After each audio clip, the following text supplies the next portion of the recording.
Ancient Egypt, another shock given by what was found recently. Why a 4,500-year-old tomb inscription sparked end of the world prediction. Callum Horrocks Press UK reports it's a discovery of a previously unknown tomb by the Czech archaeologists. The unknown tomb of Queen of ancient Egypt. It could foreshadow a worrying future for our Earth if the archaeologist who found it is correct. The burial chamber of Queen Kentkaus III, a royal leader of the Old Kingdom. It was discovered in the necropolis of Abu Sir, which is southwest of Cairo, some 650 feet from her husband, Pharaoh Neferefre. Let me say that 3 times.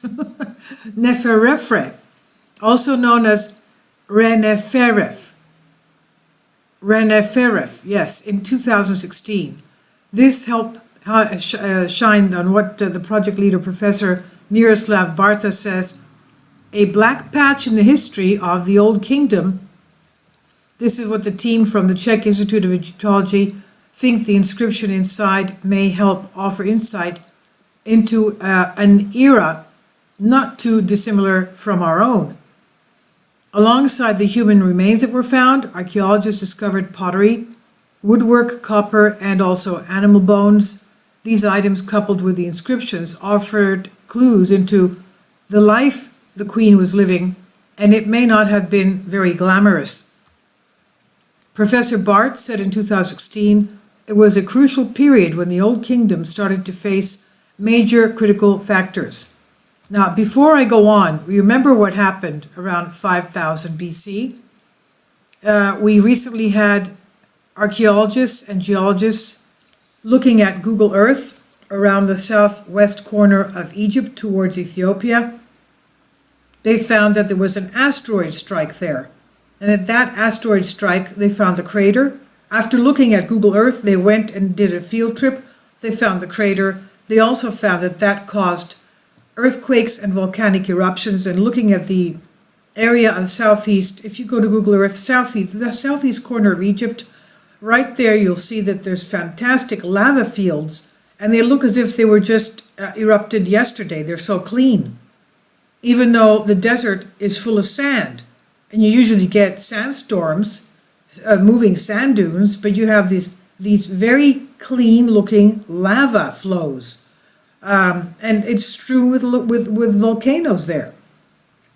Anyway, what happened was that they claimed these paleogeologists claimed that the asteroid strike caused a devastation of earthquakes and volcanic eruptions with ash coverings, lava flows, and weather changes that caused famine in Egypt.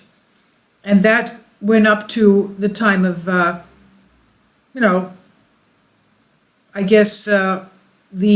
time of 2000 BC, the time of the tribes, the sons of Jacob going to Egypt for grain. We know that there was a famine in the land of Canaan as well, the promised land. There was a famine there, the promised land before Moses went in there. But there was a famine, and Jacob's sons had to go to Egypt to get grain, if you remember. So also, that was in 2004. Also in 2014, a similar thing happened with looking at Google Earth, and they found that there was another asteroid strike in what is now today known as Iraq. And that is an area of the asteroid strike. And again, earthquakes, volcanic eruptions took place just about the same time, about 5,000 years ago. So it's about the area, the time of this period of this queen here. So the rise of democracy, they said, the horrific impact of nepotism, the role played by interest groups, climate change played a role in bringing an end to not only the Old Kingdom Empire, but those in the Middle East and Western Europe at the time. So there was a tremendous climate change as well. This contributed to the disintegration of the era of the pyramid builders, and without reasonable floods, there were no reasonable harvests, and therefore very bad taxes. Without appropriate taxes, there were not sufficient means to finance the state apparatus in maintaining the ideology and the integrity of the states. You can understand, they didn't have enough revenues to keep up their lifestyles. Professor Bart believes the current climate crisis the world faces could see history repeating itself. He says you can find many paths to our modern world which also face many internal and external challenges. By studying the past, you can learn much more about the present, and we're not different from then. People always think it's different, the time is different, and that we're different, but we are not, he said. He says if we accept collapse as a fact, we will understand collapses as being part of the natural course of things and one of the needed steps in the process leading towards resurrection. Then we shall be able to do something about it. Bart said he still needed a few years to fully understand what the find means for Egypt. This comes after the biblical preacher outrageously warned that 220 would see the end of the world, widely claiming several prophecies from the book of Revelation that have been fulfilled, apparently meaning the seventh seal could soon be opened.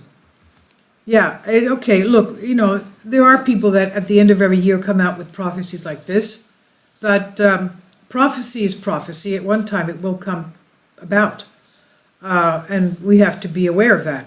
Now, the opening of the seals of the document of the book of Revelation, chapters 5 to 8, several passages describing the events about earth before the second coming. And there's a lot to do with earth changes and mountains falling into the sea and a burning star, a burning bright star. It's not going to be a dark star, a dark planet. It's going to be, everybody will be seeing it coming out. It will be burning bright like a star. So in other words, it will be giving off its light as it comes towards us. That's all in Revelation, if you want to read it, chapters 5 to 8. And passages describing events around earth that will occur before the second coming of Christ. And this biblical preacher is Greg Sereda. He thinks that the earth is now just one step away from opening of the seventh of the seals, which will apparently mark the end of the world. Sereda has a YouTube channel. He last year entitled 220 Warning, We're Living in the Sixth Seal of Revelation. He explains the theory on why the end of the world could come in the coming months. Okay, so I'll leave a link below for you for this. In any event, yes, there was a very big earth change, and from what the geologists and the archaeologists and biologists told us, it was having to do with an asteroid strike causing earthquakes and volcanic eruptions at that time, causing a demise of the Egyptian empire, famine, and all that goes with it. I'll leave links below for you for this.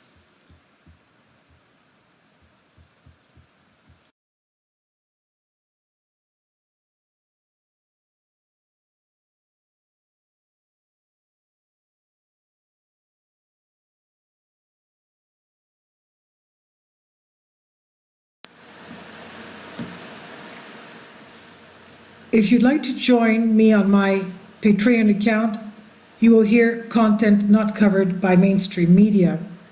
These riveting stories will be based on my research, and I will state my opinions and give my personal insight on diverse and controversial subjects and world events not covered by mainstream media, and not supported by YouTube guidelines. So whatever I have on my Patreon, most of those will not be on my YouTube channel. Please consider becoming a member today. More of the most significant and important videos will be on my Patreon channel. Your support helps me to continue my research and keeps this YouTube channel alive.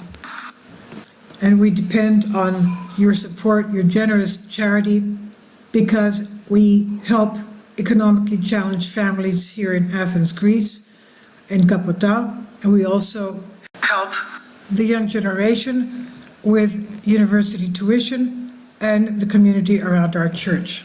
Thank you.